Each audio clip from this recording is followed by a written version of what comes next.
Assalamualaikum warahmatullahi wabarakatuh. Yang terhormat dosen Rohman Agus Jatnika beserta rekan-rekan semuanya. Kami dari kelompok 16 perilaku organisasi akan menjelaskan materi kelompok ini tentang perilaku kelompok dan interpersonal. Sebelum kami mulai presentasi kami, alangkah baiknya kami memperkenalkan diri terlebih dahulu. Yang pertama-tama ada saya sendiri, Diosi Jusamapindo. Saya Sekardita Nisriana. Saya Ziad Zaidan. Saya Salsabila Arisa Putri. Saya Septian Danutirto. Oke. Yang pertama-tama saya akan menjelaskan pengertian kelompok terlebih dahulu. Pengertian kelompok menurut Joseph de Pitpo adalah sekumpulan individu yang berhubungan satu sama lain, yang memiliki tujuan bersama dan adanya organisasi atau struktur di antara mereka. Di dalam kelompok dikembangkan norma-norma yang dianggap sebagai dasar berperilaku anggotanya. Jenis-jenis kelompok. Jenis-jenis kelompok sebelumnya dibagi menjadi 6. Yang pertama adalah kelompok formal, yang kedua adalah kelompok informal, yang ketiga adalah kelompok komando, yang keempat adalah kelompok tugas, yang kelima adalah kelompok kepentingan, dan yang keenam adalah kelompok.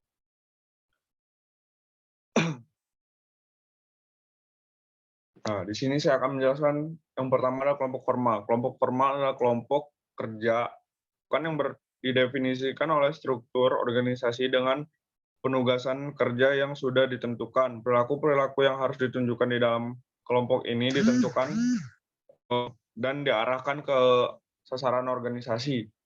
Yang kedua adalah kelompok informal. Kelompok informal adalah kelompok yang tidak terstruktur formal dan tidak ditentukan oleh organisasi, dan terjadi karena respon terhadap kebutuhan akan hubungan sosial. Kelebihannya adalah kelompok ini bisa memenuhi kebutuhan sosial anggotanya yang dapat mempengaruhi perilaku dan kinerja anggotanya itu sendiri. Yang ketiga adalah kelompok komando. Kelompok komando adalah kelompok diri dari individu-individu yang melapor langsung kepada manajer tertentu, atau dengan kata lain kelompok komando adalah manajer dan semua bawahannya. Yang keempat adalah kelompok tugas. Kelompok tugas yaitu kelompok formal yang dibentuk untuk menyelesaikan tugas tertentu. Individu yang bergabung ke dalam kelompok tugas, mereka yang dapat bekerja sama dalam menyelesaikan tugas yang diarahkan oleh organisasi. Yang kelima adalah kelompok kepentingan. Kelompok kepentingan adalah adalah orang-orang yang bekerja sama untuk tujuan khusus dan yang menjadi perhatian masing-masing orang. Yang keenam adalah kelompok persahabatan. Kelompok persahabatan adalah persekutuan sosial yang dikembangkan dari situasi kerja, ditetapkan bersama-sama karena memiliki satu atau lebih karakteristik yang sama.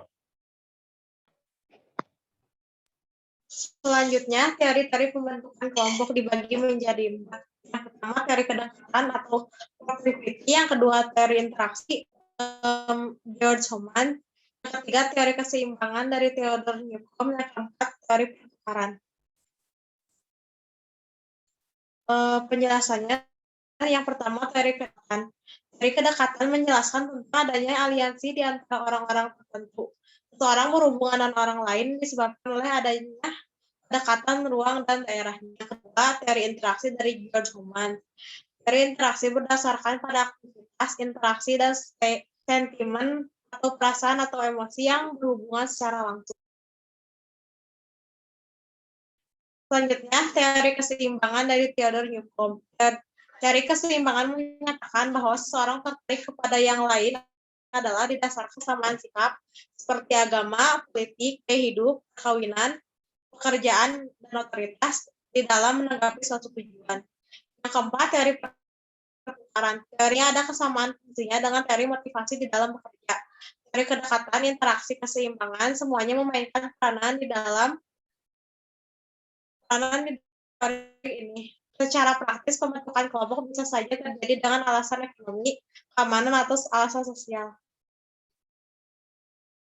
Karakteristik dibagi menjadi 4. Yang pertama, adanya 2 orang atau lebih.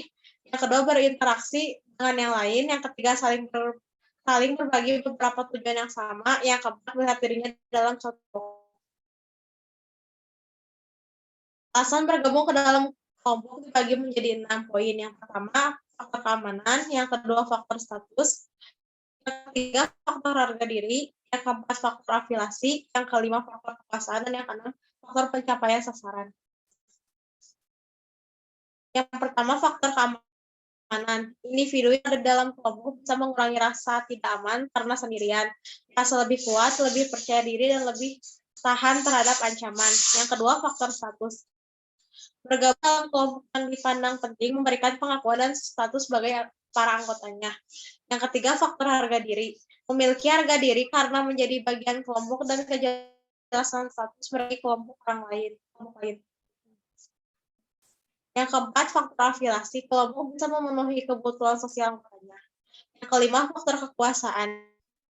Kekuasaan dan kekuatan bisa diraih dengan berada di dalam kelompok yang sulit diperoleh jika sendirian. Dan yang terakhir, faktor pencapaian sasaran. Untuk pencapaian sasaran dan menyelesaikan tugas dibutuhkan lebih dari 1 atau 2 orang. Ada kebutuhan mengumpulkan bakat, pengetahuan, atau kekuasaan untuk menyelesaikan pekerjaan. Yang selanjutnya ada tahap perkembangan kelompok. Model 5 tahap dan model alternatif bagi kelompok-kelompok temporer dengan waktu. Model pengembangan kelompok 5 tahap mensifati kelompok sebagai melewati 5 tahap yang jelas, yaitu tahap pertama, tahap pembentukan atau forming. Tahap kedua, yaitu tahap keributan atau storming. Tahap ketiga, yaitu tahap penormaan atau norming. Tahap keempat, yaitu tahap pelaksanaan atau performing. Tahap 5, yaitu tahap istirahat atau adjourning.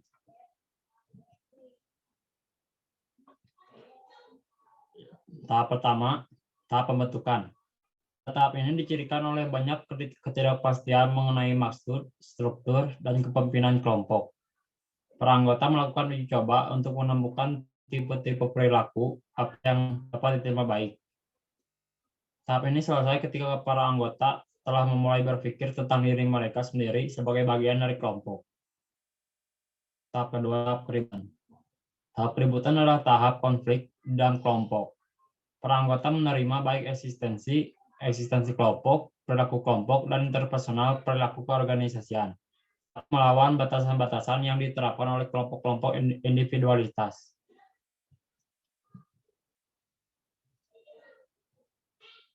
Yang ketiga, tahap penormaan. Tahap penormaan adalah tahap di mana berkembang hubungan yang akrab dan kelompok menunjukkan sifat saling tertarik. Sudah ada rasa memiliki identitas kelompok dan persahabatan yang kuat. Tahap keempat yaitu tahap pelaksanaan. Tahap pelaksanaan adalah tahap berfungsinya struktur dan diterima baik. Energi kelompok telah bergeser dari mencoba mengerti dan memahami satu dengan yang lain menjadi pelaksana tugas yang ada. Tahap kelima yaitu tahap peristirahatan. Tahap peristirahatan adalah tahap terakhir dalam pengembangan kelompok pada kelompok sementara. Dicirikan oleh perhatian ke penyelesaian aktivitas bukannya ke kinerja petugas. Model alternatif perkembangan kelompok. Model alternatif ini untuk kelompok temporer dengan tenggat kelompok memiliki urutan tindakan atau bukan tindakan mereka sendiri yang unik, seperti menentukan arah kelompok, fase inersia, fase transisi mengawali perubahan besar, inersia kedua dengan mengikuti masa transisi, dan yang terakhir, pertemuan terakhir kelompok dicirikan oleh kegiatan yang sangat terpicu.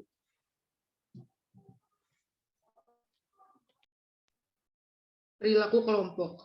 Perilaku kelompok adalah semua kegiatan yang dilakukan 2 atau lebih individu yang berinteraksi dan saling mempengaruhi dan saling bergantung untuk menghasilkan prestasi yang positif baik untuk jangka panjang dan pertumbuhan diri. Struktur kelompok. Kelompok kerja memiliki struktur yang dapat membentuk perilaku anggota kelompok tersebut. Ada beberapa variabel struktur kelompok, yaitu Yang pertama, kepemimpinan formal harus selalu ada dalam setiap kelompok, seperti manajer, kepala satuan tugas, atau ketua komite. Yang kedua, peran. Peran adalah seperangkat perilaku yang diharapkan dari seseorang yang menduduki posisi tertentu dalam unit sosial tertentu. Yang ketiga, norma. Norma adalah standar perilaku yang dapat diterima dalam suatu kelompok dan digunakan oleh semua anggota dalam kelompok tersebut. Norma digunakan untuk mempengaruhi perilaku anggota, dan norma setiap kelompok akan berbeda dengan kelompok lain. Norma bersifat informal, walaupun ada formal. Yang keempat, status. Status adalah posisi yang didefinisikan secara sosial yang diberikan kepada kelompok atau anggota oleh orang lain. Status adalah yang formal dan informal. Status mempengaruhi kekuatan norma dan tekanan di dalam kelompok. Yang kelima, ada komposisi, menyesuaikan suatu kegiatan kelompok yang terdiri dari keanekaragaman dan pengetahuan akan lebih efektif dibanding kelompok yang anggotanya homogen. Yang keenam, ada kepaduan. Kelompok-kelompok itu berbeda menurut kepaduan mereka, yaitu sejauh mana para anggota tertarik satu sama lain dan termotivasi untuk kelompok. Kepaduan itu akan membuat hubungan kelompok menjadi produktif. Proses kelompok. Dalam suatu kelompok, sumbangan setiap individu tidak dapat jelas karena ada individu yang mengurangi upaya sehingga hasil yang diperoleh oleh kelompok maksimal, tetapi ada juga individu menciptakan keluaran output lebih besar daripada masukan input. Yang pertama, sinergi. Sinergi adalah tindakan dua atau lebih substansi yang berdampak atau efek yang berbeda dari penjumlahan masing-masing substansi itu, seperti kemalasan sosial memperlihatkan sinergi yang negatif. Yang kedua, fasilitas sosial. Efek fasilitas sosial mengacu pada kecenderungan membaik atau memburuknya kinerja sebagai respon atas kehadiran orang lain.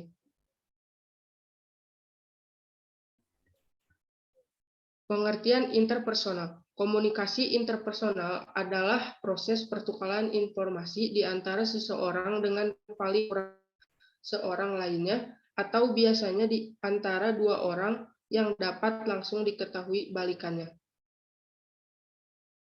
Baik, untuk selanjutnya saya akan menjelaskan mengenai fungsi dari interpersonal.